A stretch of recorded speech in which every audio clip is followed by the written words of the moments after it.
Kanin mo to, ano, yung stone, inano mo ba? Apam.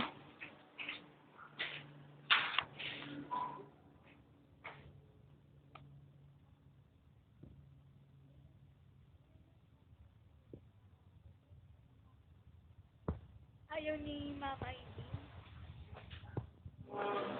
Ang nasa kwarto ang computer kasi kung may, ano, merong, ano tawag doon, mag-chat, puntahan ka ng mga tao kung gusto ka o gusto mo ba yun, may privacy o wala kang privacy.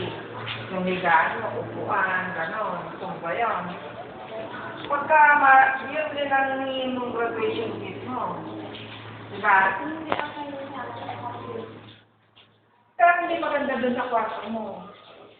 Wala nang space pagka doon.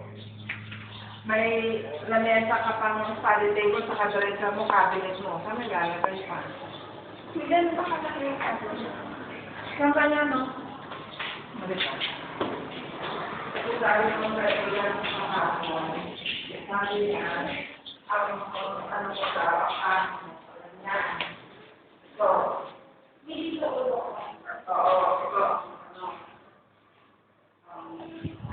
tama. Dito, yung salamin. Salamin mo. O ka doon. Diba?